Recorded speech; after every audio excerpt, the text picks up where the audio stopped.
Ya. Ya.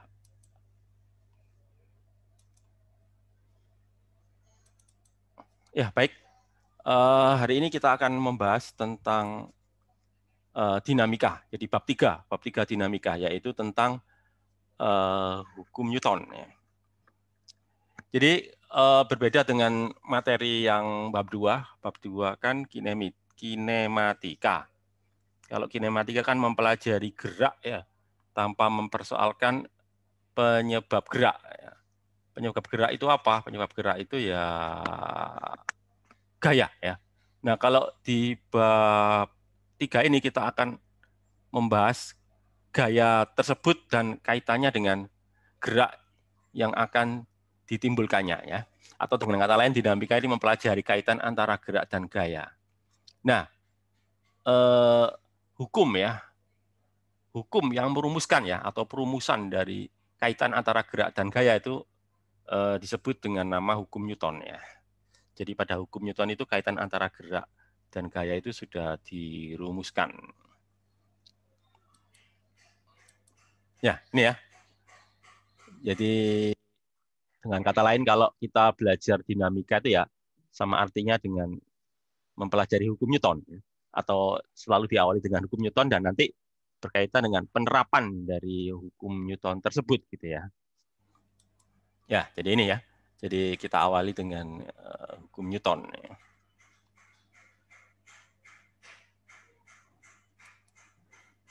Nah, ada masuk lagi ya. Tapi sebelum ke sana, ini ada sebuah pernyataan ya. Pernyataan ini ya kayak sebagai apa ya? Sebagai sebuah apa ya?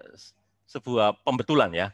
Jadi kadangkala pernyataan ini dianggap benar ya atau sebaliknya ya dianggap salah padahal sebetulnya benar atau sebaliknya ya padahal sebetulnya salah. Sebagai contoh ya. Ini dibahas 3 pernyataan ya. Yang pertama ini, jika sebuah benda tidak bergerak, berarti tidak ada gaya yang bekerja pada benda tersebut. Jadi kalau benda nggak bergerak, benar nggak? Tidak ada gaya ya pada benda tersebut. Benar nggak? Jadi kalau benda nggak bergerak, berarti nggak ada gaya. Benar atau salah? Salah, Pak. Ya, alasannya karena?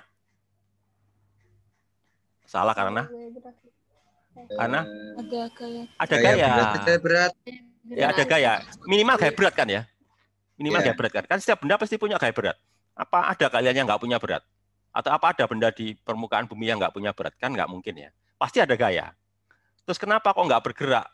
Ya jawabannya karena apa? Karena ada gaya lain ya. Karena ada gaya lain yang ngimbangi. Atau dengan kata lain kalau di slide ditulis apa itu? Di slide ditulis apa? Karena resultan gaya nilainya 0 ya. Ya jadi tidak berarti nggak ada gaya. Ada gaya cuma resultannya itu 0. Itu ya. Itu yang pernyataan pertama ya. Jadi jawabannya salah. Kemudian kalau yang kedua, pasangan gaya aksi reaksi tidak pernah bekerja pada benda yang sama. Nah, ini benar apa salah? Jadi pasangan gaya ya, aksi reaksi ini hukum 3 Newton ya. Jadi ada gaya aksi, ada gaya reaksi. Apakah kedua gaya ini bekerja pada benda yang sama? Jadi benda yang di tempat gaya ini beraksi ya, tempat kedua gaya ini bekerja itu benda yang sama atau beda benda gitu ya, maksudnya gitu. Yang benar yang mana? Jadi pasangan gaya, gaya aksi dan gaya reaksi ini apakah bekerja pada gaya yang sama atau tidak? Jawabannya apa?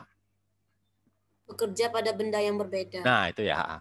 Jadi itu juga harus kalian pahami ya, mereka bekerja pada benda yang berbeda. Nanti saya jelaskan itu ya.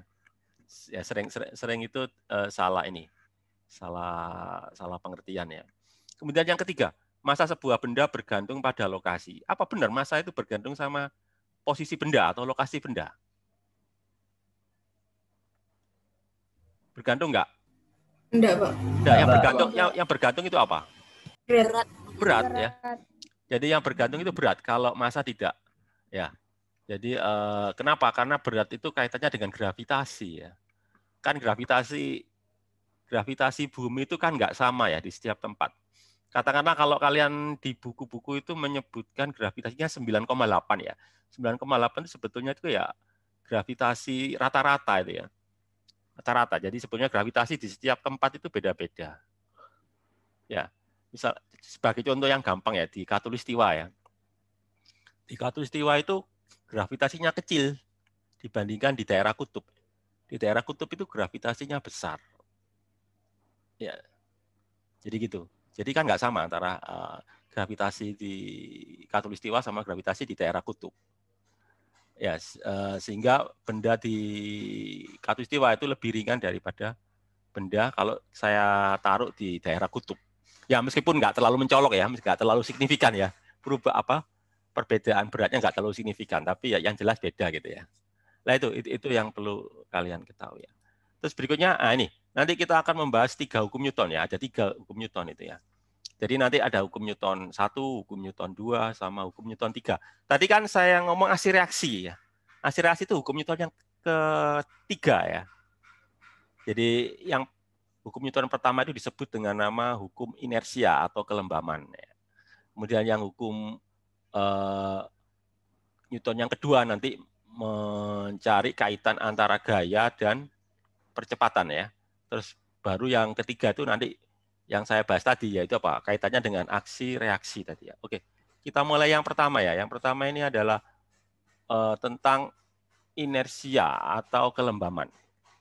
Jadi di sini dikatakan sebuah benda tetap akan diam atau tetap bergerak lurus dengan kecepatan konstan ya, kecuali ada gaya luar yang bekerja padanya. Jadi maksudnya itu apa? Kalau nggak ada gaya ya, gaya luar ya, gaya luar. Jadi hanya ada gaya di dalam ya, minimal gaya berat ya. Gaya berat diimbangi nanti oleh sama gaya normal ya. Jadi nggak ada gaya eksternal, maka benda itu akan diam. Kalaupun nggak diam, dia akan apa? Bergerak lurus dengan kecepatan konstan. Nah itu ya. Itu kalau tidak ada gaya. Ya. Terus kaitannya apa dengan kelembaman ya? Ya kan disebut hukum kelembaman ya. Kaitannya apa itu? Atau gini dulu, kalian ada yang tahu kelembaman itu maksudnya apa ya? Kelembaman atau bahasa Inggrisnya inersia ya. Kelembaman atau inersia itu maksudnya apa? Ada yang tahu ya? Ada yang tahu bisa menjawab? Nggak tahu tapi tahu contohnya. Ya contoh aja. Nggak tahu definisi kayak. Ya, contohnya apa? Contoh. Oke, yang tahu aja, yang kalian tahu. Jawab itu nggak harus tahu kok. Yang kalian tahu aja deh. Kalau kelembaban itu kalau itu apa namanya? Itu yang ketika semisal kita di mobil terus habis itu mobilnya itu jalan habis itu berhenti tiba-tiba itu langsung apa namanya badan itu otomatis terdorong ke depan. Bereaksi. Iya, itu termasuk kelembaban. Benar. Iya, Pak. Ya benar, contoh. Ya, benar. Ya benar. Itu yang saya maksud ya. Benar sekali. Jadi itu kelembaman itu seperti itu ya. Jadi kalau misalkan kalian naik mobil atau mungkin contoh yang agak ekstrim lah, kalau mobil kurang ekstrim ya. Contoh yang ekstrim itu kalian naik bis lah. Kalian naik bis dalam kondisi berdiri ya. Berdiri di lorong bisnya ya. Terus bisnya berjalan dengan kecepatan tinggi ya. Terus tiba-tiba ngerem mendadak ya, mungkin karena lampu tiba-tiba menyala merah atau tiba-tiba ada orang nyebrang ya, sama pengemudi bisnya ngerem mendadak itu ya. Kalian yang berdiri terus nggak apa ya, nggak ada pegangan ya, nggak sempat pegangan gitu ya, karena di bisnya nggak ada pegangannya mungkin ya. Itu apa yang terjadi?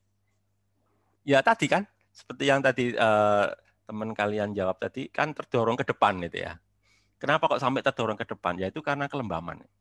Jadi kelembaman itu maksudnya itu apa? Mempertahankan ya.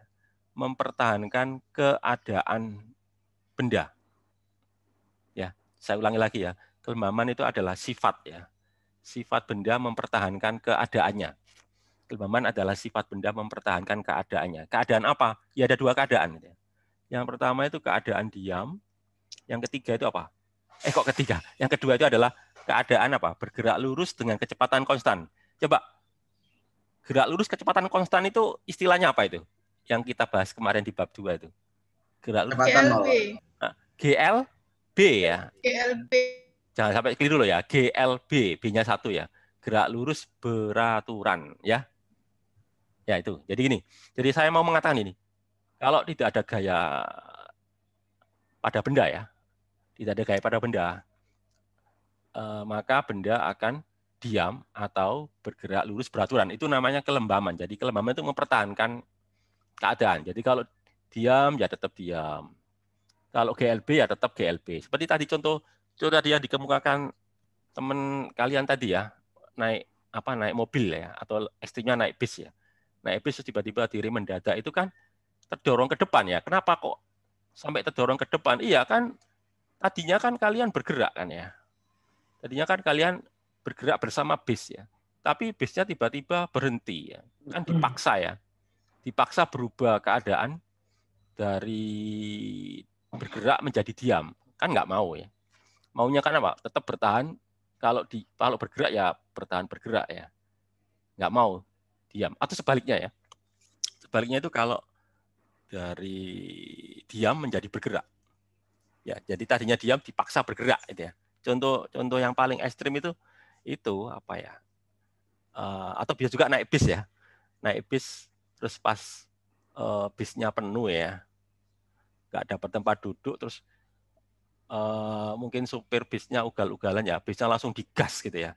Jadi belum sempat berpegangan ya pada besi yang ada di bis itu. Terus tiba-tiba digas mendadak ya. Nah, kan jatuh ke belakang ya. Kenapa kok jatuh ke belakang? Iya, soalnya tadinya diam dipaksa oleh bis untuk bergerak. Akhirnya jatuh ke belakang karena pengen bertahan tetap diam. Kalau yang pertama tadi kan pengen bertahan untuk tetap bergerak ya. Nah itu. Jadi itu disebut kelembaman. Jadi kelembaman itu artinya sifat untuk bertahan tetap diam dan atau tetap bergerak lurus kecepatan konstan GLB ya. Kalau nggak ada gaya luar. Lah kalau kalian misalkan pegangan ya itu nanti ada gaya luar. Pegangan itu kan gaya luar ya. Jadi kalian berpegangan itu kan artinya ada gaya misalkan dari tangan ya. Nah itu ya. Jadi kalau nggak sempat pegangan ya terjadi jatuh tadi. Nah itu tentang kelembaman. Ya ini gambar apa ini maksudnya ini? Ada gambar mobil. Sebentar. Gambar mobil sama sepeda motor ya. Ini nggak ngerti maksudnya ini ya. Oke, saya lewati aja nih. Terus berikutnya ini. Jadi ini perbandingan antara hukum 1 sama hukum 2 ya. Kalau yang di sebelah kiri ini hukum 1 ini. Hukum 1 Newton yaitu apa? Resultan gayanya 0 ya. Jadi tidak ada gaya luar ya. Kalau tidak ada gaya luar atau resultan gayanya 0, maka benda akan dua kemungkinan ya. Kalau nggak diam apa? GLB yaitu apa? Gerak lurus dengan kecepatan konstan. Itu yang hukum 1 tadi, hukum kelembapan ya. Sekarang kalau ada gaya, hukum 2 Newton ya, yang di sebelah kanan ini ya, yang warna merah ini ya. Kalau ada gaya, maka nanti apa yang terjadi ya? Kalau ada gaya eksternal atau gaya luar, benda akan mengalami ini. Kalau ada gaya akan muncul apa ini? Apa ini? Huruf A ini ya, percepatan ya. Jadi kalau ada gaya nanti akan muncul apa? Percepatan. Percepatan itu apa sih? Yang kemarin kita bahas di bab 2 ya. Percepatan itu apa sih? Perubahan kecepatan ya. Ya, kecepatannya berubah. Misalkan dari diam menjadi bergerak. Ya, diam menjadi bergerak itu kan kecepatannya berubah ya. Diam kecepatannya 0, bergerak kecepatannya punya kecepatan gitu ya. Ada nilai kecepatannya. Jadi kan berubah dari 0 menjadi sebuah nilai gitu ya, sebuah nilai tertentu. Atau sebaliknya, dari bergerak menjadi diam itu juga berubah kecepatannya, cuma berubahnya negatif ya karena turun ya, berkurang. Ya, atau bisa juga yang lainnya, misalkan dari bergerak lambat menjadi bergerak cepat. Nah, itu kan juga berubah ya. Tadinya kecepatannya rendah menjadi kecepatan tinggi, itu kan juga percepatan. Atau sebaliknya ya, dari kecepatan tinggi menjadi kecepatan rendah. Nah, itu juga percepatan, tapi percepatan yang negatif. Atau kita menyebutnya itu dengan nama perlambatan. Nah, itu ya, itu pokoknya intinya gini, kalau hukum Newton 2 itu ya, hukum 2 Newton itu ya. Kalau ada gaya, maka akan timbul yang namanya percepatan. Percepatan itu apa sih? Perubahan gerak benda ya. Ya, jadi geraknya berubah menjadi tambah cepat, menjadi tambah lambat, atau satu lagi mungkin nggak berubah nilainya ya. Nilainya nggak berubah, tapi apa yang berubah? Arahnya. Jadi tadinya misalkan arahnya bergerak ke barat, berubah menjadi bergerak ke utara. Itu kan percepatan juga ya. Nah, ini ya. Ini sebagai contoh ya. Contoh Untuk yang sederhana ini apa ini? Orang terjun ya. Terjun dari helikopter ya. Nggak pakai ini ya, nggak pakai parasut ya. Terjun bebas ini ya. Jadi kita lihat ya, orang ini beratnya 1000 Newton ya. Ya, 1000 Newton berarti gaya gravitasi itu kan ya. Gaya berat kan gaya gravitasi ya. Jadi gaya gravitasi 1000 Newton ya. Lalu massa orang tersebut 100 kilogram ya. Jadi beratnya 1000 Newton, massanya 100 kilogram ya. Sehingga nanti percepatannya ya ini 1000 dibagi 100 ya. Sehingga ketemu berapa? 10 meter per detik kuadrat ke arah bawah. Ini disebut dengan nama percepatan gravitasi ya. Kecepatan yang ditimbulkan oleh gravitasi bumi 10 ya. Ya 10 ini kan sebenarnya dalam hitungan ya. Kalau dalam kenyataannya ya nggak nyampe 10 lah. 9, berapa ya? 9,8 ya rata-ratanya itu. Oke, itu ya. Terus berikutnya adalah masalah gaya ya. Nanti gaya-gaya yang sering kita temui ya. Minimal ada 6 ya. 6 gaya ini. Yang nanti akan kita temui di bab ini sama bab berikutnya, bab 4, kerja dan energi ya. Yang pertama itu gaya eksternal atau gaya luar ya. Diberi lambang huruf F besar. Kemudian gaya berat diberi lambang W besar. Lalu gaya normal, lambangnya N. Gaya tegang tali, ya, lambangnya huruf T besar. Gaya gesek, huruf F kecil ya. F kecil itu berarti gaya gesek. Lalu gaya sentripetal, diberikan lambang apa? FC. Atau kalau kalian pakai bahasa Indonesia ya FS ya. FS, sentripetal kan pakai S. Jadi kalau bahasa Inggris sentripetalnya pakai C ya. Terserah lah mau pakai FC atau FS, nggak apa-apa, sama ya. Jadi ini adalah nah ini perlu kalian ketahui juga arti-artinya ya. Cuma di slide kan nggak dijelaskan arti-artinya ya. Saya kasih penjelasan gini aja deh. Gaya luar itu maksudnya itu gaya dari faktor luar ya. Jadi gaya dari faktor yang di luar benda tersebut. Misalkan apa? Misalkan kita mendorong meja, itu berarti kita memberikan gaya luar ya. Atau misalkan apa lagi, mobil bisa bergerak ketika mesinnya menyala, itu kan gaya luar juga. Jadi gaya mesin itu kita anggap gaya luar ya. Jadi pokoknya gaya luar itu yang di luar itu loh. Anggap aja gaya luar itu yang di luar gaya-gaya yang di bawahnya itu loh. Ada gaya berat, gaya normal, gaya tegang tali, gaya gesek, gaya itu sebut aja gaya luar ya. Pokoknya gaya yang di luar itu ya. Itu gaya luar ya, Pak. Kemudian kalau gaya berat, nah ini ada yang tahu nih gaya berat itu pengertiannya apa? Apa yang dimaksud dengan gaya berat? Ya, ada yang berani menjawab ya. Ini sebutkan nama sama departemennya ya. Apa ada yang bisa jawab ini? Gaya berat itu pengertiannya apa? Halo? Halo? Halo? Halo? Halo? Ya, Pak. Ya, silakan. Ya, Pak. Ya, nama Diana ya. Halo? Silakan. Gaya berat itu apa? Pak, saya mau menjawab. Iya, silakan. Aldiva atau siapa? Sebutkan nama sama departemennya ya. Perkenalkan, nama saya Aldiva Nindya Safira Sasabila dari Departemen Teknik Sistem dan Industri. Gaya berat adalah gaya yang timbul karena gaya tarik bumi terhadap benda. Ya, benar. Jadi kaitannya dengan apa? Gravitasi ya. Jadi gaya berat itu gaya gravitasi. Gaya gravitasi itu apa ya? Gaya tarikan bumi. Jadi gaya tarik bumi pada benda nanti akan menghasilkan gaya berat. Besarnya berapa ya? Massa benda dikalikan tadi. Tadi kan ada percepatan ke bawah tadi loh. Percepatan gravitasi bumi ya. G. Jadi nanti W sama dengan M kali G. Oke. Benar. Kemudian yang ketiga gaya normal. Apa gaya normal itu? Ada yang bisa jawab gaya normal itu apa? Bisa menjawab, Pak. Ya, Raisa. Raisa dari Teknik Industri. Gaya normal itu gaya aksinya untuk menyeimbangkan gaya aksi dari gravitasi. Ya, jadi gaya normal itu gaya reaksi, benar. Gaya normal itu gaya reaksi ya. Ya, jadi sebelum muncul gaya normal pasti ada gaya aksi dulu gitu ya. Jadi dia muncul kalau ada gaya aksi. Biasanya itu gaya berat ya. Jadi biasanya gaya berat. Nah, yang perlu kalian ketahui itu pengertian normal ya. Ya.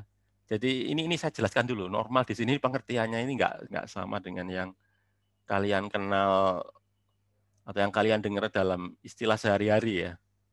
Kalau istilah sehari-hari normal itu kan sesuatu yang sesuatu yang biasa ya, sesuatu yang pada umumnya itu kan normal, ya, atau sesuatu yang wajar ya, yang sudah lumrah itu normal. Tapi kalau di sini normal itu artinya tegak lurus.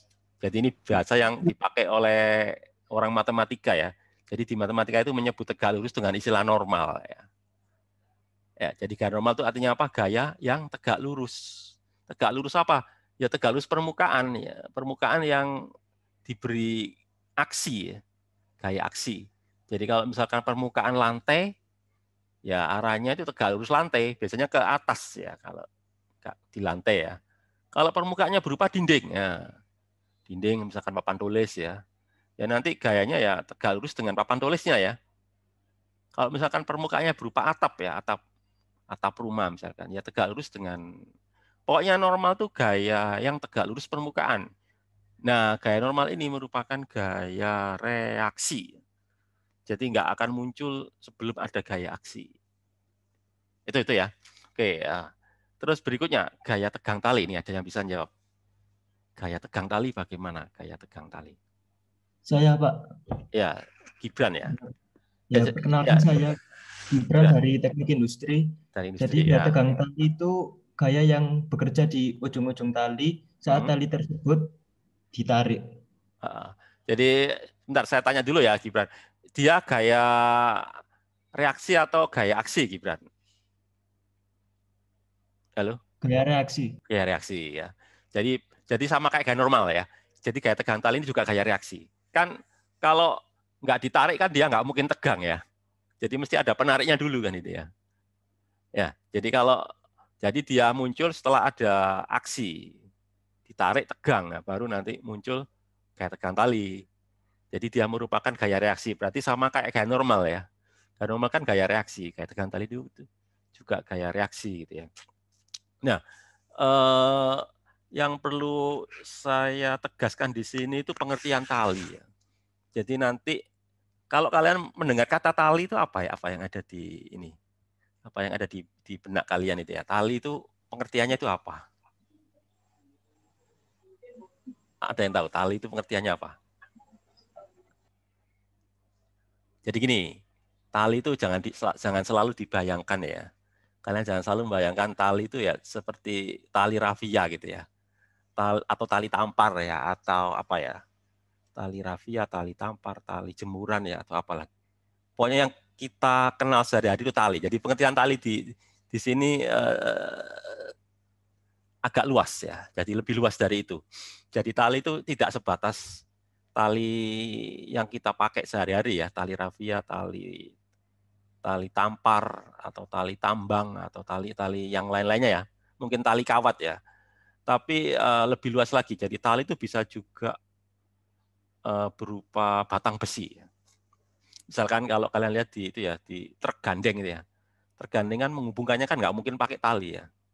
Pakai apa tuh? Pernah lihat truk gandengan? Truk yang ada gandengannya itu ya. Mereka pakai apa tuh? Penghubungan antara bak belakang sama bak depan. Kan pakai besi itu ya. Iya, Pak. Ya itu makanya itu nanti kita sebut tegangan tali juga ya. Meskipun bukan tali, meskipun itu besi ya. Jadi nanti pengertian tali itu penghubung ya. Jadi tali itu diperluas dengan kata penghubung ya. Pokoknya benda penghubung ya. Benda penghubung antar dua benda itu nanti kita sebut dengan tali. Jadi kalau misalkan di kasus tergandeng tadi talinya dia berupa batang besi ya. Atau di kereta api ya. Di kereta api juga sama pakai batang besi juga kan penghubung antar gerbong satu dan gerbong yang lain itu ya. Jadi itu. Jadi pengertian tali itu jangan dimaknai sebatas tali tapi juga yang lainnya yang menjadi penghubung antar dua benda ya. Nah itu. Dan dia merupakan gaya reaksi ya, itu yang perlu kalian ketahui juga ya. Ya, jadi tali itu benda penghubung dan dia timbul tegangan tali merupakan gaya reaksi. Ya, terus berikutnya gaya gesek lah ini. Kalau gaya gesek ini bagaimana nih? Ada yang tahu? Izin menjawab, Pak. Ya, Prista ya. Ya, saya Prista dari Departemen Teknik Sistem dan Industri. Jadi gaya gesek adalah gaya yang arahnya berlawanan dengan arah gerak benda. Ya, berlawanan terus. Terus. Bila dua buah benda saling bersentuhan, misalnya balok dengan meja. Ya, jadi ada dua kata kunci tadi ya.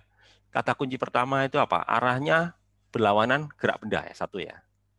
Terus yang kedua, timbul karena apa? Persentuhan ya.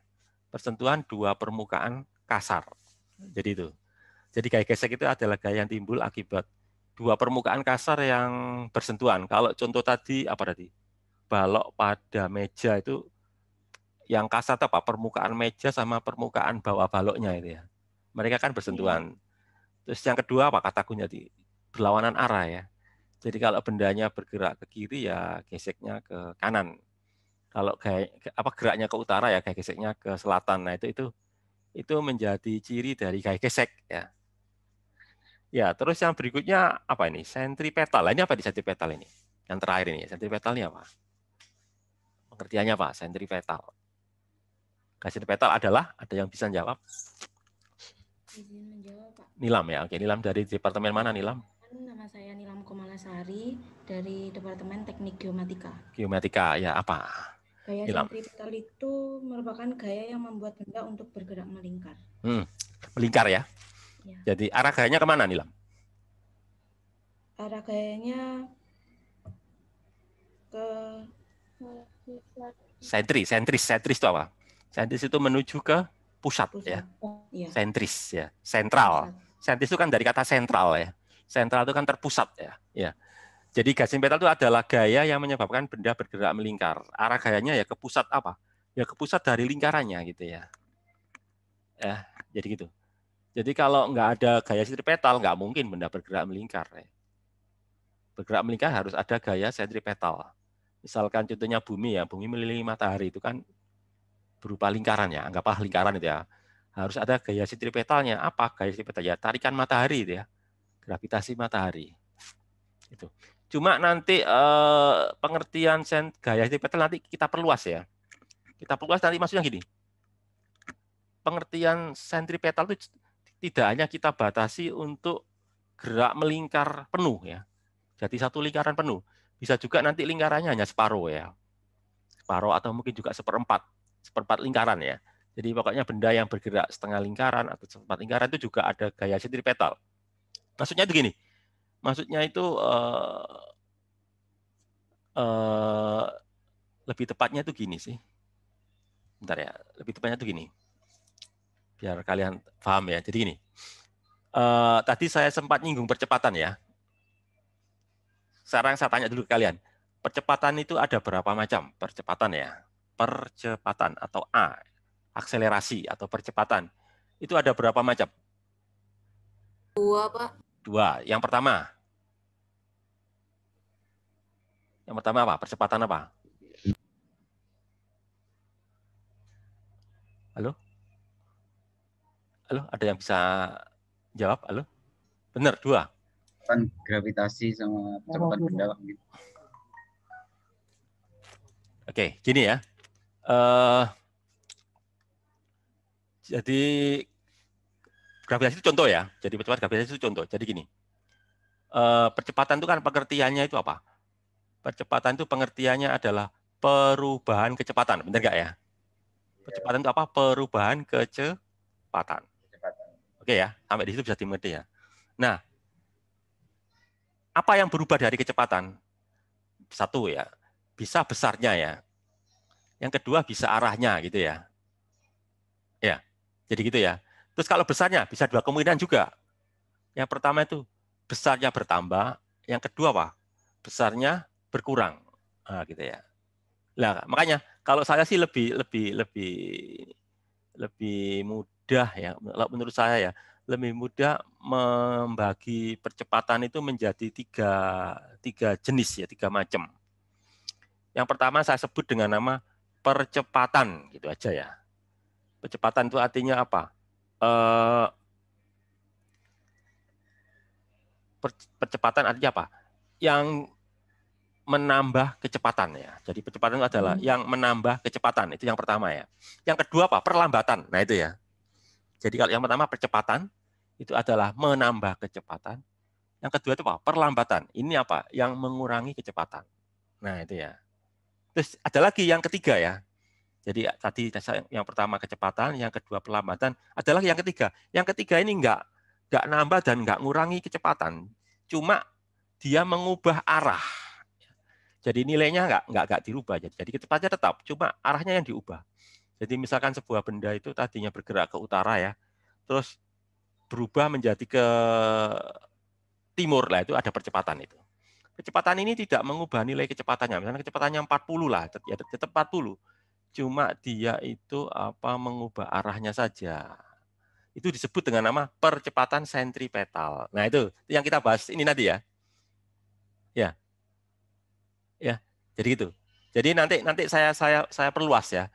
Kalau tadi kan definisi gaya sentripetal tadi kan gaya yang menyebabkan gerak melingkar. Nanti kita perluas, tidak harus melingkar penuh ya. Bisa juga melingkar separuh. Berarti artinya apa? Berbalik arah ya.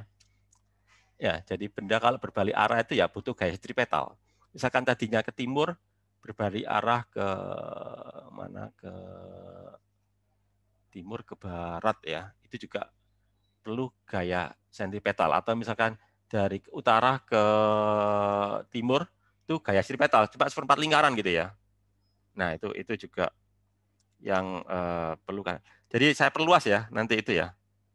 Jadi itu ya, saya perluas itu saja nanti. Nah, itu tentang gaya sentripetal ya. Jadi saya rangkum ya. Saya rangkum ya. Jadi yang pertama itu gaya luar ya. Gaya luar itu berarti gaya dari luar ya. Yang diberikan kepada benda dari luar. Jadi bukan gaya yang ada di dalam bendanya. Yang kedua gaya berat. Ini adalah pengaruh dari gravitasi bumi ya. Yang berikutnya gaya normal. Gaya normal ini adalah gaya reaksi dari permukaan bidang.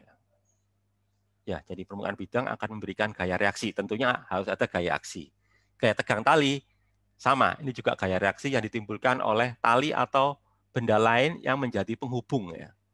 Penghubung antara dua benda. Terus gaya gesek ini gaya yang timbul akibat gesekan antara dua permukaan kasar. Terus arahnya itu berlawanan dengan gerak bendanya ya. Terus yang terakhir gaya sentripetal. Ini gaya yang menyebabkan perubahan arah ya. Jadi gaya menyebabkan perubahan arah gerak benda. Jadi kita perluas ya. Jadi nggak sebatas gerak melingkar, tapi gerak yang berubah arah. Itu aja itu gaya sentripetal. Oke, terus berikutnya tentang gaya berat. Nah tadi ya. Tadi sudah kita singgung tentang gaya berat ya. Tadi gaya berat itu apa? Gaya tarik pada benda, satu ya. Menyebabkan benda jatuh ke tanah ya pasti ya, karena ditarik ke bawah ya. Ada massa, jadi harus punya massa. Kalau nggak punya massa kan nggak mungkin punya berat ya. Arah selalu vertikal ke bawah ya, tadi kan gravitasi kan ke bawah ya. Terus besarnya apa? W sama dengan M kali G. Gitu ya. Jadi kita lihat, kalau di sini kan gayanya ke bawah ya, pada bidang datar. Kalau pada bidang B ya tetap ke bawah ya. Ya antara yang gambar kiri loh.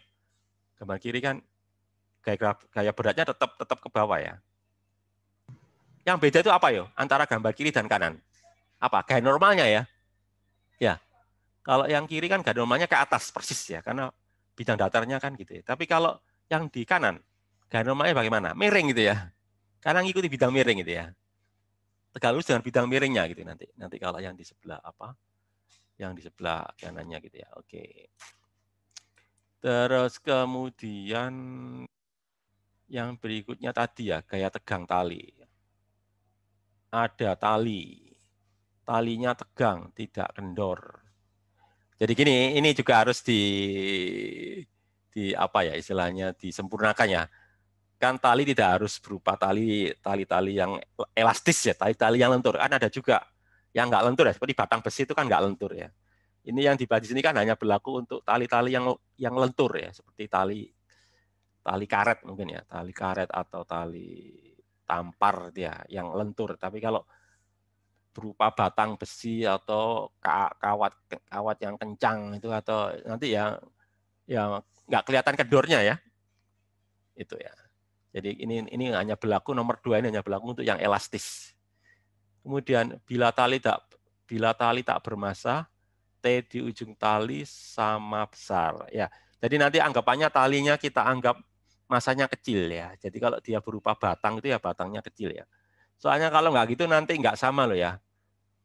Tegangan tali di ujung-ujungnya itu ya. Antara katakanlah misalkan talinya membentang dari kanan ke kiri ya, nanti tegangan tali di kiri dan tegangan tali di kanannya nggak sama karena ada massa dari talinya ya.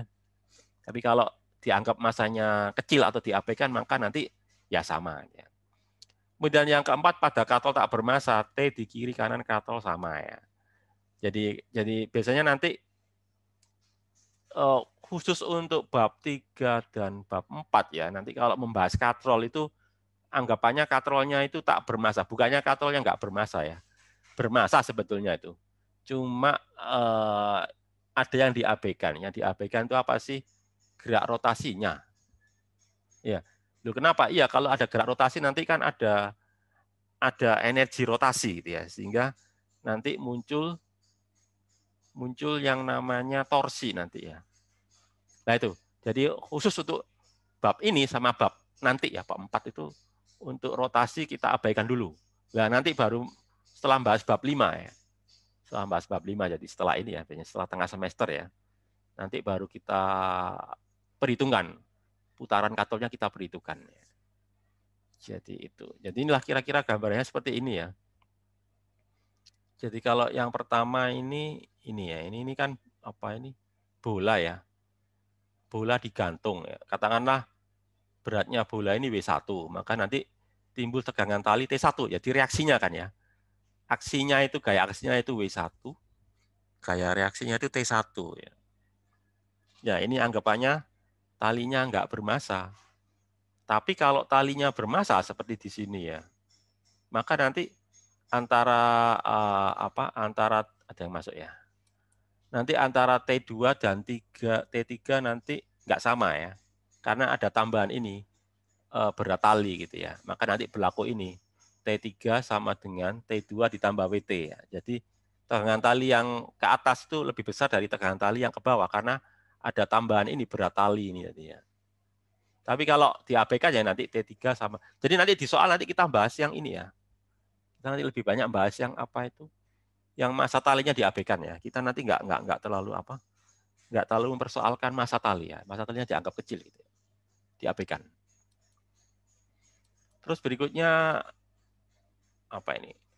Tadi pada katrol tadi ya. Berikutnya pada katrol tadi ya. Jadi seperti tadi saya singgung untuk bab pembahasan bab 3 dan bab 4 itu apa? Katrolnya dianggap, rotasi katrolnya dianggap tidak ada. Atau dengan kata lain, anggap aja katrolnya bermassa kecil. Atau bisa juga katrolnya dianggap licin gitu ya. Sehingga nanti katrolnya dianggap tidak berotasi. Ataupun kalau berotasi, rotasinya diabaikan gitu ya. Jadi sehingga nanti yang terjadi itu apa? Tegangan tali T1 sama dengan T2. Ya. Jadi tegangan tali di kiri dan kanan itu sama. Tapi kalau rotasi katrol diperhitungkan nanti nggak sama ya. Nanti T1 bisa lebih kecil dari T2 atau sebaliknya ya. T2 lebih kecil dari T, tergantung arah putarannya ya. Tergantung arah putaran. Kalau arah putarannya itu searah jam ya. Kalau putarannya searah jam ya T2 lebih besar dari T1. Tapi kalau sebaliknya ya, melawan jam nanti itu artinya T1 lebih dari T2. Jadi tergantung arah putarannya. Tapi kalau sama berarti kan nggak muter ya, atau putarannya diabaikan. Kira-kira itu ya, tentang apa itu, hukum kedua Newton. Terus berikutnya apa ya? Nah, sekarang tentang apa? Gaya normal ya. Gaya normal, ya tadi kan saya singgung juga tadi ya. Gaya normal kalau di bidang datar arahnya ke atas tadi ya. Tapi kalau bidang miring ya, miring kayak gini ya. Nah ini ya. Jadi dengan kata lain, gaya normal ini gaya reaksi gitu ya. Tegak lurus dengan permukaannya ya. Kalau permukaannya datar ya tegak lurus berarti kan ke atas. Kalau permukaannya miring ya, jadi miring ya ke atas agak miring gitu ya. Nah kalau bidangnya datar, maka nanti apa? Gaya normal sama dengan W ya. W gaya beratnya ya. Tapi kalau miring, gaya normalnya sama dengan apa? W cos theta. Loh, kenapa kok W cos theta? Iya. Soalnya kan beratnya kan ke bawah ya. Berat ke bawah ini diuraikan menjadi dua komponen ya. Komponen yang sejajar bidang miring itu nanti menyebabkan apa? Menyebabkan baloknya melorot atau meluncur ke bawah ya, melorot atau meluncur ke bawah.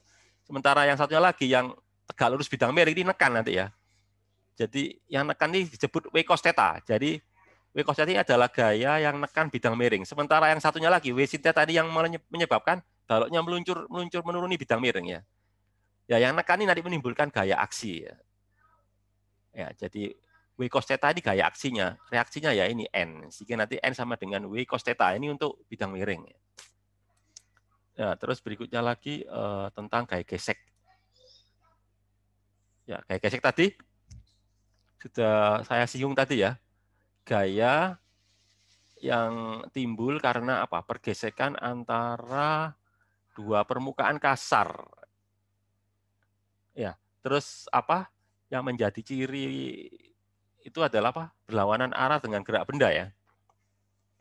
Nah, nanti gaya gesek ini ada dua macam ya. Gaya gesek statis sama gaya gesek kinetis. Yang pertama ini yang statis ya. Jadi bedanya apa antara gaya gesek statis sama gaya gesek kinetis itu ya? Bedanya itu ya bendanya. Bendanya diam atau bendanya bergerak. Ya. Ya. Jadi kalau bendanya diam berarti nanti yang bekerja gaya gesek statis. Kalau bendanya bergerak nanti yang bekerja adalah gaya gesek ini kayak ini ya. Ini gaya gesek kinetis. Kalau yang pertama ini kan gaya gesek statis ya. Jadi kalau gaya gesek statis bendanya diam ya. Kedua permukaan lebih tepatnya bukan bendanya diam sih. Jadi saya ralat ya. Kedua permukaan diam ya, lebih tepatnya kedua permukaan diam. Jadi kan bendanya bisa bergerak ya. Nanti saya jelaskan kenapa kok seperti itu ya. Nah, yang perlu kalian ketahui itu masalah nilainya ya. Berapa nilai dari gaya gesek statis? Berapa nilainya? Coba ada yang bisa jawab ini. Berapa nilai atau besar gaya gesek statis? Berapa? Halo? Berapa besar atau nilai gaya gesek statis? Statis loh ya, bukan yang kinetis ya. Ini sering dari kalian, beberapa dari kalian itu sering salah menjawab ini ya. Berapa besar gaya gesek statis? Nggak selalu benar ya, kadang-kala ada sedikit kesalahpahaman gitu ya. Ada yang tahu berapa besar gaya gesek statis? Makanya perlu saya luruskan di sini nih. Ya, gimana? Izin menjawab, Pak. Ya, silakan. Ya, Iksan Nuradi dari Teknik Geomatika. Ya, geomatika. Ya, gimana Iksan? Setahu saya kalau gaya gesek statis itu nilainya lebih besar daripada gaya gesek kinetis. Enggak, kalau kamu lihat ini, Iksan ya, dari rumus yang di slide itu loh. Gimana nih? Yang slide yang saya tampilkan di monitor itu loh, Iksan. Itu gaya gesek statis itu nilainya bagaimana itu? Itu kadang-kala sering banyak di antara kalian yang salah pengertian itu ya. Ayo, gimana itu? Lihat di persamaan yang saya sajikan di slide itu loh. Ada tanda apa itu? Ada tanda matematika apa itu? Lebih besar, lebih kecil sama dengan. Nah, itu yang saya maksud ya. Lebih kecil sama dengan itu, lebih kecil sama dengan ya. Jadi gitu. Itu yang kadang-kala sering beberapa dari kalian itu tidak memahami itu ya. Jadi ada kata lebih kecil sama dengan. Jadi dikira sama dengan, enggak. Ada lebih kecilnya ya. Ya. Jadi gaya gesek statis itu lebih kecil atau sama dengan. Jadi sering dari kalian beberapa ya, enggak semua sih. Menyebutnya bahwa gaya statis itu sama dengan mu S kali N, enggak begitu ya. Jadi Fs tidak selalu sama dengan mu S kali N. Ya, yang benar itu apa? Fs lebih kecil atau sama dengan mu S kali N. Lah kalau yang sama itu disebut apa? Fs maksimum. Ini salah tulis ini ya, harusnya F kecil ini ya. Ini loh yang di sini ya. Ini harusnya adalah Fs maksimum. Kalau Fs maksimum benar sama dengan apa? Mu S kali N. Tapi kalau saya tanya Fs, jangan menjawab mu S kali N, tapi apa? Lebih kecil sama dengan mu S kali N. Gitu ya. Ya, itu perlu kalian mengerti dulu. Fs itu apa? Gaya gesek statis. Mu S koefisien gesek statis. G itu gaya normal. Jadi coba kalian lihat kan bergantung gaya normal ya. Jadi gini loh. Faktor-faktor yang mempengaruhi gaya gesek itu ada dua macam ya. Faktor yang mempengaruhi gaya gesek ada dua macam. Yang pertama itu satu, kekasaran ya. Tingkat kekasaran kedua permukaan. Jadi kalau semakin kasar, semakin tinggi gaya geseknya ya, gaya geseknya tinggi. Baik statis maupun kinetis. Terus yang kedua selain kekasaran apa itu? Gaya tekannya ya. Jadi kalau kita nekannya kuat, ya gaya geseknya kuat. Tapi kalau nekannya lemah, gaya geseknya kecil. Ngerti maksud saya ya? Gitu ya. Saya ambil contoh ngerem ya. Kalian pernah lihat rem ini ya, rem apa? Rem karet ya. Pernah tahu rem karet di sepeda itu ya? Sepeda kayu itu, sepeda ontel ya. Itu kan modelnya kan kalau nekannya kuat kan gesekannya kuat ya. Nekan remnya itu loh. Ya, ya kayak gitu. Jadi kalau kalian nekan remnya kuat ya nanti gesekannya kuat. Tapi kalau kalian nekannya pelan ya gesekannya kecil. Itu kan apa? Jadi selain masalah faktor kekasaran ada lagi faktor seberapa kuat nekannya. Nekan kedua permukaan supaya bersentuhan ya. Kalau nekannya semakin kuat seperti pada rem karetnya sepeda itu loh. Sepeda ontel itu ya. Rem karet pakai karet itu ya. Rem karet, istilahnya rem karet itu ya. Itu kan seperti itu. Ya, jadi bergantung. Jadi gini, nanti tingkat kekasaran dinyatakan dengan mu. Mu itu koefisien gesek ya. Jadi koefisien gesekan itu menyatakan tingkat kekasaran kedua permukaan. Jadi kalau mu-nya besar berarti permukaannya kasar ya. Kalau mu-nya kecil berarti permukaannya nggak seberapa kasar. Kalau N gaya normal itu berkaitan dengan nekannya ya. Kalau nekannya kuat berarti gaya normalnya kan kuat. Kan permukaan itu ya. Permukaan kan berkaitan dengan gaya normal ya. Ya, jadi permukaan kan menimbulkan gaya normal, gaya reaksinya itu loh. Jadi kalau kedua permukaannya kita tekan dengan sangat kencang, sangat kuat, ya nanti gaya normalnya kuat. Tapi kalau nekannya pelan, kecil ya, gaya normalnya kecil. Ya. Jadi gitu. Jadi kayak rem tadi ya, rem apa itu? Rem karet pada sepeda itu. Nah itu, jadi dipengaruhi dua faktor ya. Faktor tingkat kekasaran, dinyatakan dengan koefisien gesek, dan gaya tekan kedua permukaan ya nanti berkaitan dengan gaya normal ya. Terus kemudian ada dua kondisi ya. Kalau gaya gesek statisnya itu kurang ya, kurang dari μs kali n, benda masih diam. Tapi kalau sama ya benda baru akan bergerak. Coba ini kadang-kadang juga sering banyak yang tidak paham ya tentang istilah benda akan bergerak. Saya tanya gini ya, benda akan bergerak itu artinya apa? Bergerak atau diam? Saya ulangi pertanyaannya ya. Benda akan bergerak itu berarti atau artinya itu bendanya diam atau bendanya bergerak? Diam, Mbak. Ya, diam. Diam. Jawabannya diam ya. Benda akan bergerak itu artinya bendanya masih diam. Karena akan kan. Akan itu kan belum ya. Jadi benda akan bergerak artinya apa? Bendanya masih belum bergerak, tapi akan. Akan itu mau ya. Sebentar lagi gitu ya. Jadi gitu. Jadi ketika Fs maksimum ya, Fs maksimum itu bendanya masih belum bergerak. Nah, kalau bendanya bergerak berarti kan bukan gaya gesek statis ya.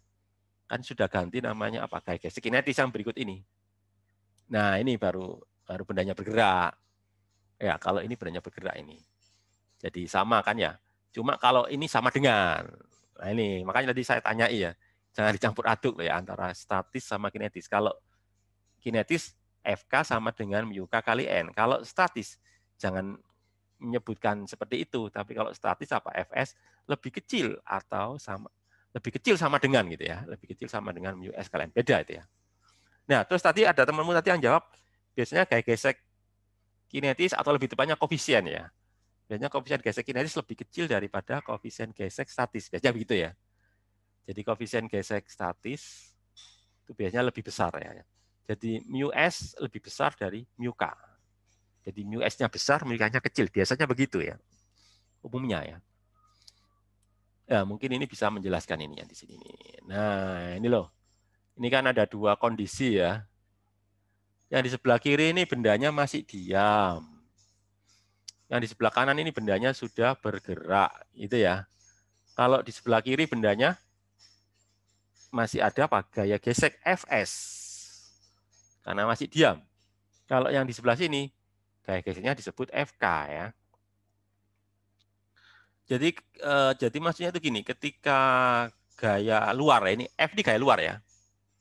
Ketika gaya luar F ini saya berikan pada benda, ya bendanya itu diam. Kenapa kok dia diam? Karena ada gaya yang ini, gaya yang imbangi dia ya. Yaitu ini Fs. Misalkan ini saya kasih gaya 1 Newton. Ternyata Fs-nya 1 Newton ya. Makanya diam. Saya perbesar lagi, F-nya 2 Newton. Ternyata masih diam juga. Artinya apa itu? Artinya efeknya juga ikut menjadi 2 Newton. Jadi ikut membesar ya. Jadi ketika gaya luar saya besar, gaya geseknya juga ikut membesar. Terus sampai ada batasnya itu ya. Sampai tercapai satu kondisi di mana tercapai kondisi maksimum ya. Jadi tercapai ini Fs max. Fs max berarti apa? Mu S kali N. Jadi ya. Ya, jadi di sini loh. Ini loh. Kayak ini kan. Gaya geseknya kan pertama 0 ya, nggak ada. Lalu membesar terus mengikuti gaya luar ya. Sampai akhirnya tercapai kondisi maksimum. Lah kalau sudah maksimum, di sini masih diam ya. Masih diam. Tapi kalau F-nya saya perbesar sedikit aja ya, maka nanti bendanya sudah lagi nggak diam, tapi bergerak ya. Nah ini terjadi loncatan ini, loncatan turun. Kenapa ya kok turun ini? Ada yang tahu ini? Kenapa kok terjadi loncatan turun ini? Dari sini kan, dari puncak itu tiba turun. Kenapa ini? Ada yang tahu ini? Di grafik ini loh ya. Kan dari puncak ini loh. Kemudian turun ya, turun sampai terus kemudian mendatar gini ya. Itu kenapa ini?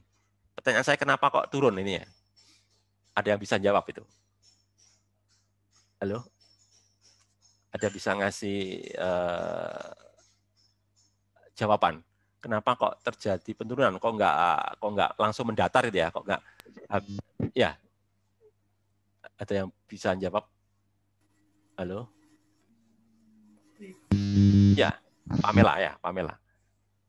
Gimana jawabannya, Pamela? Halo? Ya. Ini suaranya agak lirih nih, Pamela ya. Coba agak kerasan dikit, nggak bisa? Karena itu berubah statik ke kinetik. Karena sigma F-nya pertama 0, kemudian sigma F-nya. Sigma F-nya ya. Ya, jadi kalau tadi kan sigma F-nya 0 ya, benar ya. Karena sigma F-nya 0 maka dia diam ya. Tapi setelah bergerak maka nanti sigma F-nya nggak 0 ya. Sehingga nanti muncul percepatan ya. Ini kan ada percepatan ini ya. Ya, percepatan ya. Nah,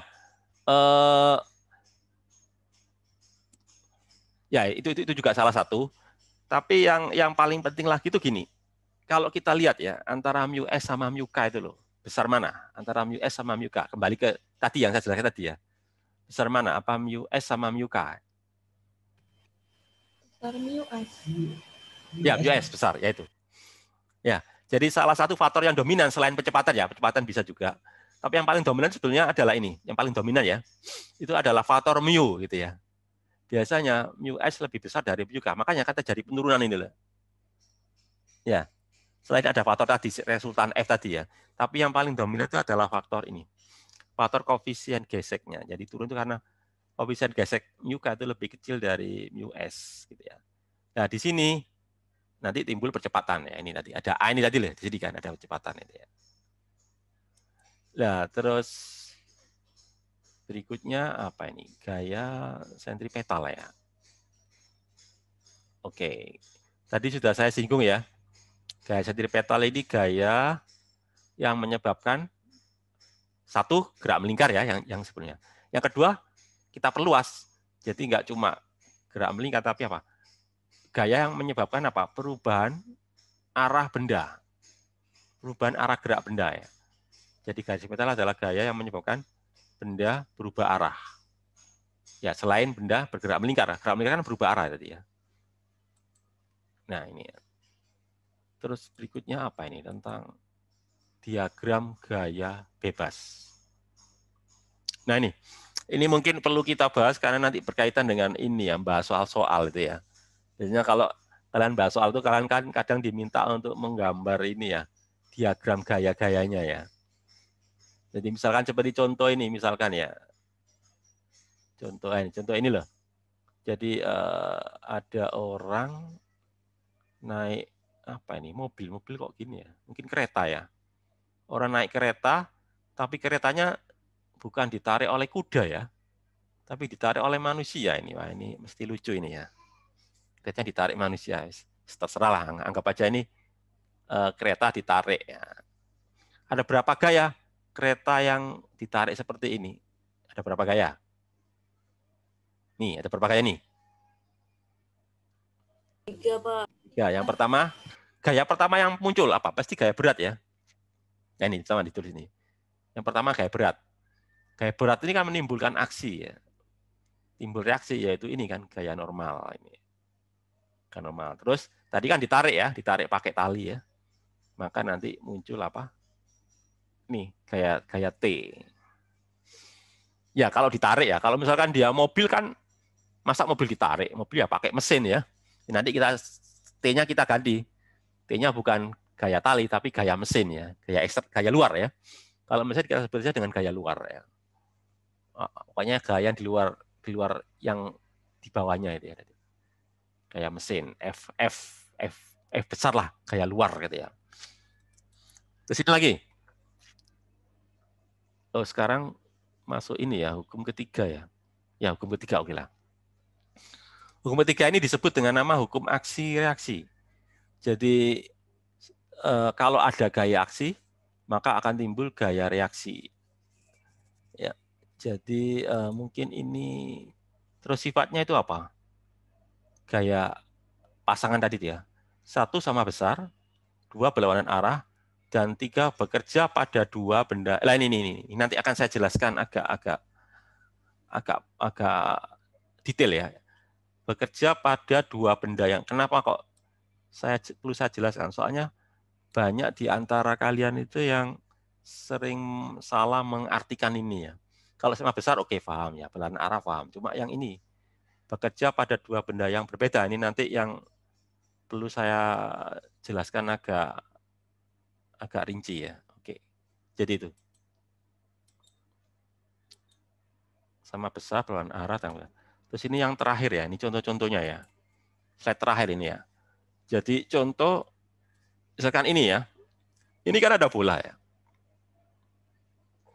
Bola digantung gitu ya. Bola digantung. Saya gambar ini kan. Bola ini punya berat W. Ya, lalu timbul tegangan tali T. Ini kan aksi reaksi ya. Oke ya. Gaya aksinya W, gaya reaksinya T. Oke, sampai sini nggak ada masalah ya. Nah, masalah baru muncul ketika kalian lihat ini loh. Di sini ada T aksen. Nah ini kalian tahu apa ini bedanya T sama T aksen ya. Coba kita lihat ya. T itu apa ini? T itu adalah gaya pada lampu. Oh, ini lampu tak kira bola tadi ya. Anggap aja lampu ini ya. Jadi saya pikir bola, ternyata lampu ya. Jadi biru ini lampu ya. Jadi T ini adalah, T ini yang ini ya. T ini adalah gaya pada lampu oleh tali. Jadi gayanya terdapat pada lampu. Ya, tali itu penimbulnya ya. Jadi gayanya itu punyanya lampu atau pada lampu yang ditimbulkan oleh tali. Itu T ya. Kalau T aksen apa ini? Ini ya. T aksen yang warna oranye ini apa? T aksennya apa? Gaya pada tali oleh lampu. Jadi gaya ini punyanya tali ya, terdapat pada tali yang ditimbulkan oleh lampu. Itu ya. Terus ada lagi itu. Ada W sama W aksen. W aksennya nggak ada ini ya. Coba W itu apa? Gaya pada lampu oleh bumi.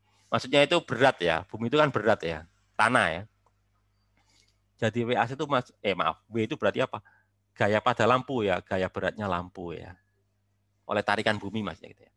Kalau W aksen gaya pada bumi oleh lampu. Nah, ini tambah bingung ini kalian ya. Kok ada W aksen gaya pada bumi oleh lampu? Ya. Itu nanti membingungkan ini ya. Oke lah. Nanti ini kita dulu lah. Kita lewati dulu ya. Itu contoh yang satu ya. Contoh yang kedua. N. Ini ya, ini contoh ini ya bedanya ya.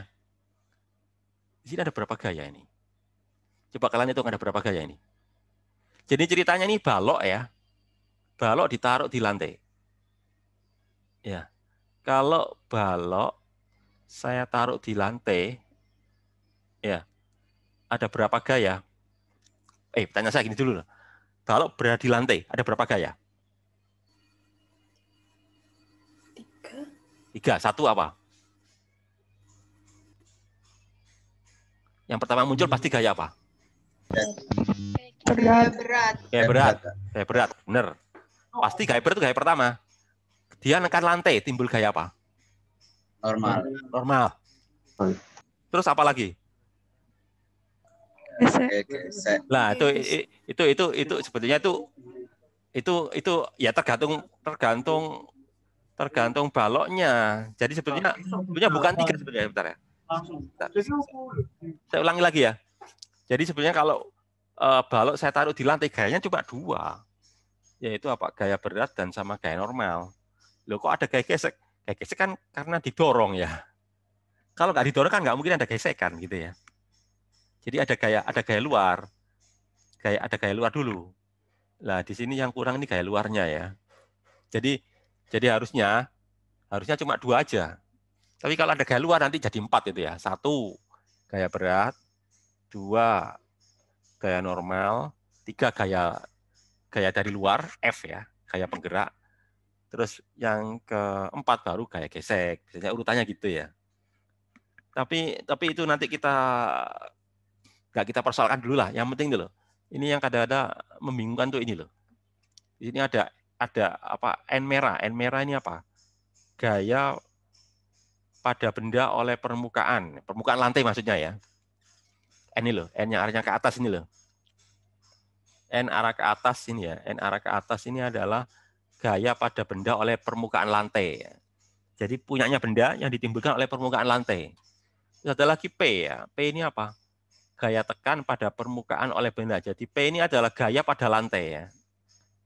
P ini adalah gaya pada lantai oleh benda ya.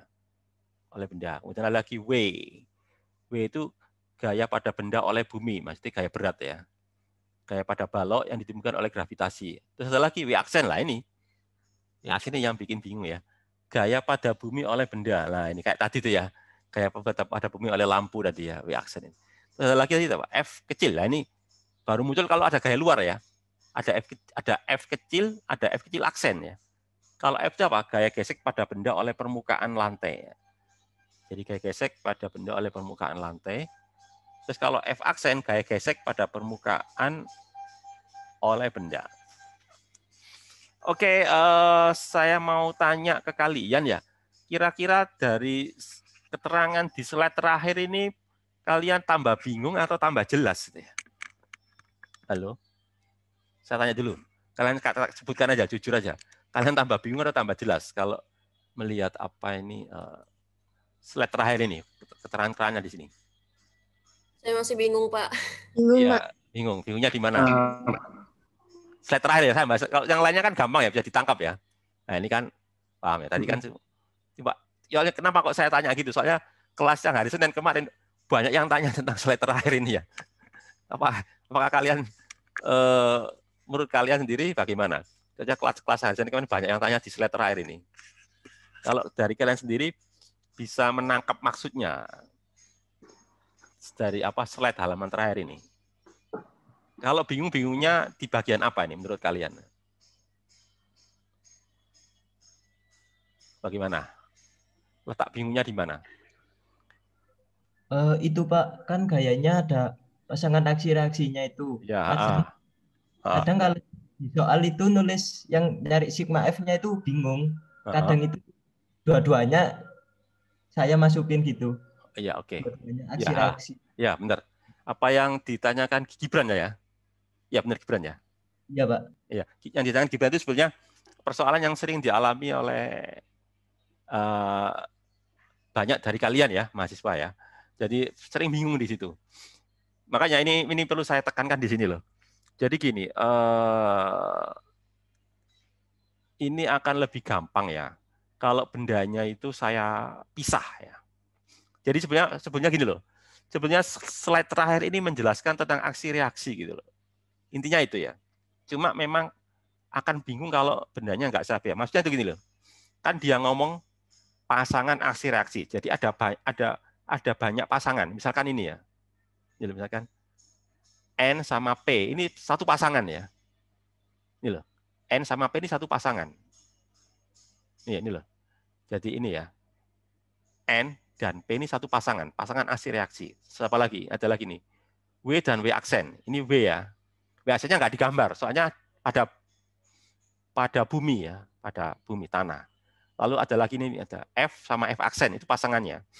Jadi kalau pada balok ini ada tiga pasang gaya aksi reaksi, yaitu apa? N berpasangan dengan P, lalu apa? F berpasangan dengan F aksen, terus W ini berpasangan dengan W aksen yang ada di bumi ya, nggak digambar di sini itu ya. Jadi pada di sini ada tiga pasangan gaya.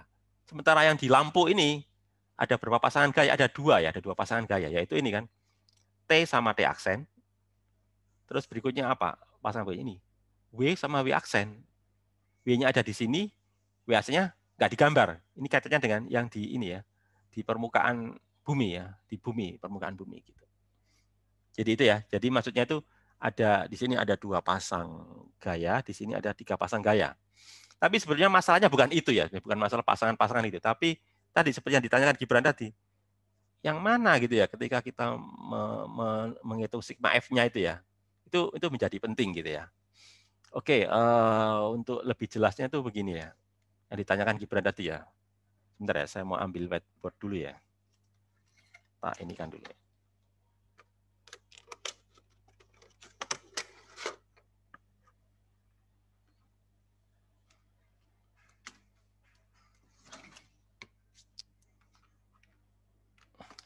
Tak colokan dulu ya. Tunggu sebentar.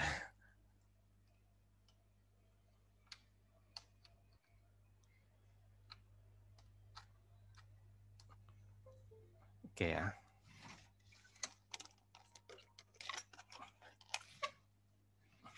Oke, saya share screen dulu, whiteboard-nya dulu ya. Sebentar, tak keluar dulu. Oke, saya share screen whiteboard-nya dulu ya. Whiteboard. Whiteboard kelihatan? Halo? Iya, Pak, kelihatan. Oke, ya. Belum. Jadi belum? Ada yang belum? Ada yang belum? Belum. Belum. Coba ya, saya keluar dulu ya. Tak keluar dulu.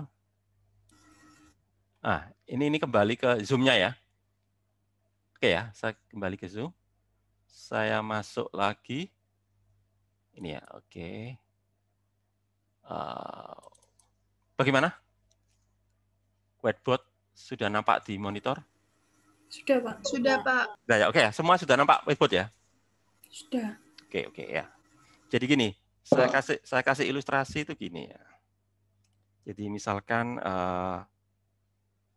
ini ya, ini ada jalan raya ya, ini jalan raya. Gini ya. Terus di sini katakanlah ada truk ya. Nah, di sini ada truk gitu ya.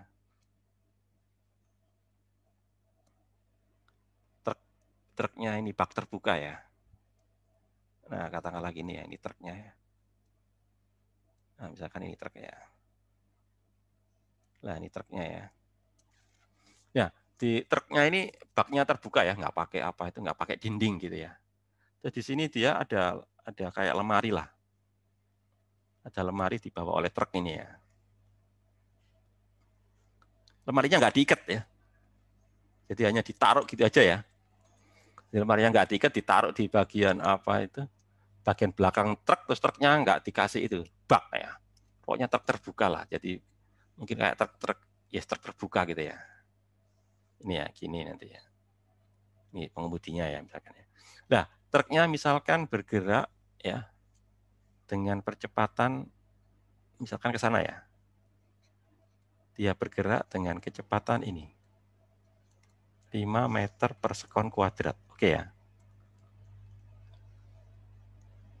Oke ya. Nah, misalkan seperti itu ya. Kalau kalian saya tanya, gaya penggeraknya apa ini?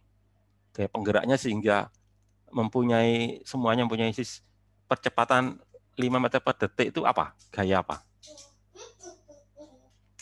Gaya apa? Gaya luar dari mesin itu, Pak. Benar sekali, gaya mesin, gaya luar dari mesin ini kan. Ini kan gaya mesinnya, ini kan penggeraknya ya. Nah ini kan. Ya ini saya sebut aja F mesin ya. FM gitu ya, F mesin ya. Gaya penggeraknya ya. Nah, mejanya ini atau lemarinya ini ya. Lemarinya ini nggak jatuh. Ya.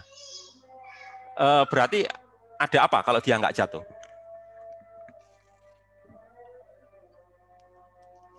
Ngerti maksud saya? Pasti ada gaya yang ini kan. Kalau jatuh berarti kan licin ya. Ngerti maksud saya? Ada kayak gesek ya. Jadi loh, kan ini lemarinya kan nggak diikat ya. Lemarinya kan nggak diikat, terus nggak ada ininya, nggak ada apa ini, nggak ada dinding baknya ya. Tapi lemarinya itu nggak jatuh. Berarti kan ada gesekan ya, gesekan antara apa ini? Antara ini loh, bagian apa ini? Bagian bawah lemari dengan ini, dengan apa itu? Permukaan bak truk ini ya, permukaan truk belakang ini kan ya. Itu kan ada gesekan itu. Oke ya. Ya, jadi itu. Tapi kalau larinya kenceng ya jatuh juga ya, karena kayak gesekan ada batasnya itu ya. Oke. Nah, seperti itu ya. Sekarang pertanyaan saya, berapa percepatan lemari? Berapa percepatan lemari? Lemarinya diam atau bergerak? Diam, Pak. Lemarinya diam. Lemarinya diam, truknya diam atau bergerak? Gerak. Berarti kalau kalian jawab lemarinya diam, truknya bergerak, berarti lemarinya nanti jatuh ya? Sama-sama bergerak. Ya, ikut bergerak gitu ya. Jadi ini loh, kalau lemarinya diam berarti kan nggak ada gesekan ya. Jadi gini, jadi saya mau mengatakan bahwa percepatan lemari ya sama dengan percepatan truk. Ya, kenapa? Kan lemarinya ikut bersama truk gitu ya. Ini ya. Oke ya. Nah, pertanyaan saya berikutnya, lemarinya bergerak bersama truk.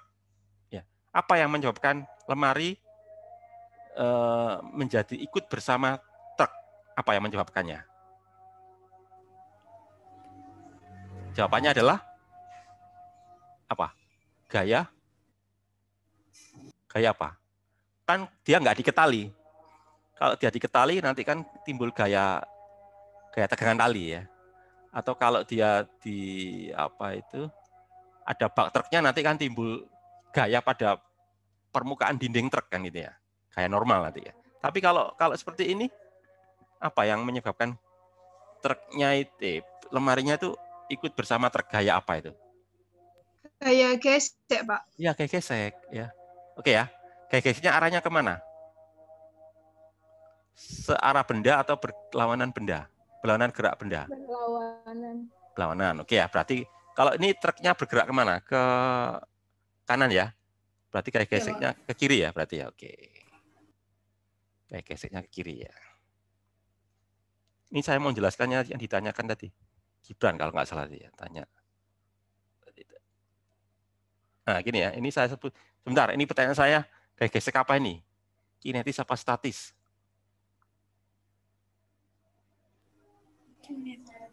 Statis. Statis ya, benar, statis. Kenapa kok kalian nggak jawab kinetis? Ya benar, jawabannya statis. Kenapa kok kalian nggak jawab kinetis? Bendanya diam, Mbak. Iya kan bendanya kan diam di truknya, ya. Bendanya diam di truknya. Arahnya ke mana? Ke belakang ya. Oke ya. Sekarang pertanyaan saya, gerak lemarinya kemana? Ke belakang atau ke depan? Belakang. Ini loh, gerak lemari loh. Gerak lemari ini ke depan atau ke belakang? Ke kanan atau ke kiri? Kiri. Gerak lemarinya ke kiri. Gerak truknya kemana? Ke kanan. Ke kanan ya. Gerak truknya ke kanan. Gerak lemarinya masa ke kiri? Kan nggak mungkin ya. Kalau truknya bergerak ke kanan dengan kecepatan 5 meter per detik kuadrat, lemarinya bergerak kemana? Kanan. Kanan juga. Kalau bergerak kiri berarti kan nanti lemarinya lepas dari truk ya. Jadi ke kanan. Oke ya, ke kanan ya. Berarti kan nggak mungkin gaya ini gitu ya, penggeraknya ya. Terus gaya apa kalau itu penggeraknya? Ya gaya yang ke sana. Jadi penggeraknya tuh ini. Nah ini. Ini adalah penggeraknya ini. Ini apa? FG juga, ke FG. FS juga ini. Nah inilah. Nah ini. Ya. Jadi perhatikan, ada 2 FS ya. Ini pasangan asi reaksi nih. Tadi loh, tadi kan yang bikin bingungan nih tadi ya. Tadi loh. Di slide terakhir tadi loh. Ini saya jelaskan slide terakhir tadi ya. Jadi ada 2 gaya gesek. FS yang arahnya ke kiri, ke belakang, dan FS yang arahnya ke apa itu? Ke kanan ya. Terus bedanya apa antara kedua FS ini? Ya beda. Beda dalam hal letak bendanya ya. Jadi kalau FS yang ini ya, kalau FS yang ini itu adalah FS pada truk. Ya, jadi kalau yang itu tuh yang ini ya, ini adalah FS pada truk. Ini pada truknya ini. Punyanya truk gitu ya. Tapi kalau FS yang satunya ini ya, yang ini. Ini adalah bukan punyanya truk, tapi FS pada lemari atau pada baloknya tadi ya. Nah, gitu ya. Oke ya. Jadi ini akan nggak bingung kalau bendanya saya pisah. Jadi bendanya saya pisah menjadi 2 bagian. Ada yang masuk ya. Jadi saya pisah jadi 2 bagian. Jadi yang pertama itu ini ya. Yang pertama itu kan ini. Nah, ini lemarinya ya. Lemarinya. Lemarinya itu ada gaya ini. Ada gaya ini. Nah, ini adalah gaya FS. Ini lemari ya. Yang kedua itu adalah pada truk. Ya, jadi saya pisah ini. Pada truk ini kan.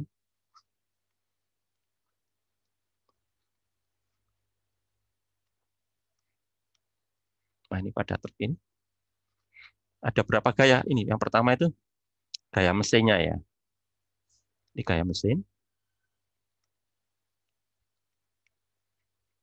Ya, terus berikutnya ini gaya gesek oleh keduanya ini. Nah, ini. Nah, ini nanti gini. Ya, ini ya. Jadi gini. Jadi bisa kita simpulkan pada lemari ada gaya FS ya yang menyebabkan dia katakanlah misalkan ini saya sebut aja dengan M kecil. M kecil itu massa lemari ya. M besar itu massa truknya ini. Ini M besarnya itu massa truknya M besar ya. Ya, maka nanti mereka lemari percepatannya adalah 5 meter per sekon kuadrat. Begitu pula ini ya. Nanti ini truk juga sama. Dia juga bergerak dengan percepatan 5 meter per sekon kuadrat. Itu ya. Itu. Jadi nanti kita nanti menulisnya menggunakan hukum Newton kedua. Ini nanti gini ya. Jadi pertama kan lemari, pada lemari ya. Kalau pada lemari nanti gini. Hukum Newton duanya ya kan. Ini Fs sama dengan M dikali A. Nah ini pada lemari. Kalau pada truk nanti gini, bahwa apa? Fm dikurangi Fs sama dengan ini nanti M dikalikan gini nanti. Ya. Jadi yang ini pada lemari, ini pada apa? Pada truk. Nah, kira-kira seperti itu ya penjelasan untuk yang slide terakhir itu. Jadi ada 2 Fs itu karena pasangan asi reaksi. Jadi pasangan asi reaksi.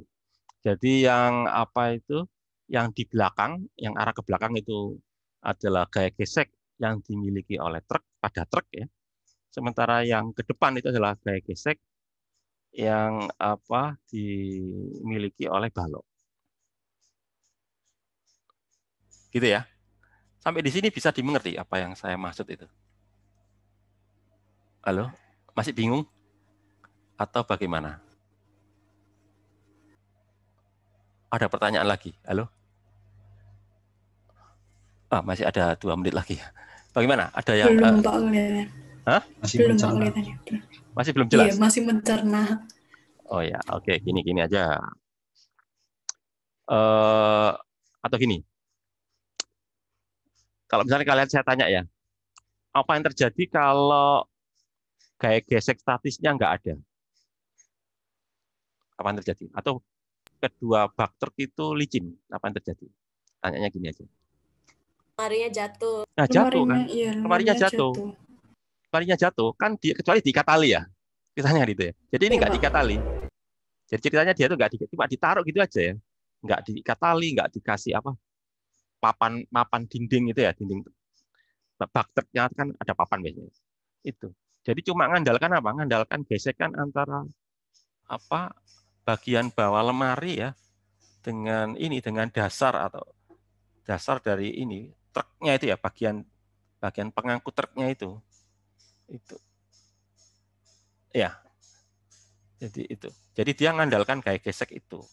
Jadi lemari itu bisa bergerak mengikuti truk karena ada gaya gesek Fs yang arahnya ke depan itu. Ya, kan arahnya ke depan sehingga lemarinya bergerak ke depan gitu ya. Lah bagi truk gaya gesek itu kan menghambat geraknya truk kan gitu ya.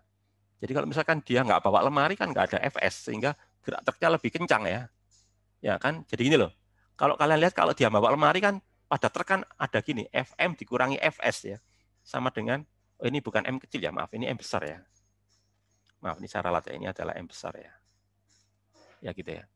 Jadi itu. Jadi kalau dia nggak bawa lemari kan nanti gini, Fm sama dengan M besar kali A.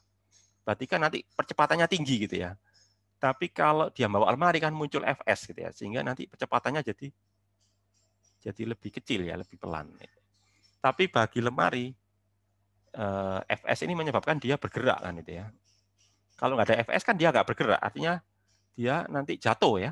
Kalau nggak bergerak kan dia jatuh, soalnya truknya kan gerak. Truknya gerak, lemarinya nggak gerak kan jatuh kan, lembam ya. Nah kira-kira penjelasan saya itu bisa dimengerti ya? Halo?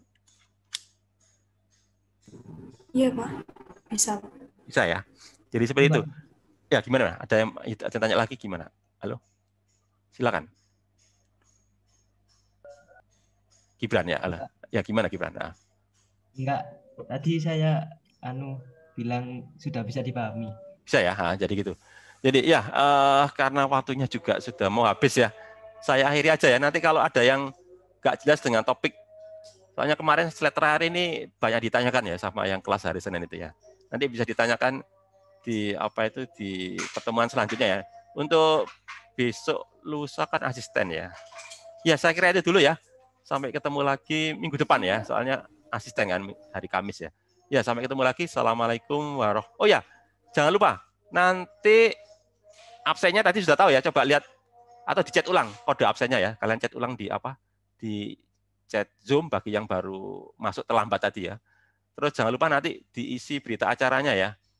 Nanti berita acaranya kalian isi dengan hukum Newton ya. Jadi sekali lagi saya ulangi, jangan lupa kode absennya. Ya, terus jangan lupa nanti ngisi berita acaranya yaitu hukum Newton. Saya kira itu ya. Sampai ketemu minggu depan. Assalamualaikum warahmatullahi wabarakatuh. Waalaikumsalam warahmatullahi wabarakatuh. Terima kasih Pak. Ya.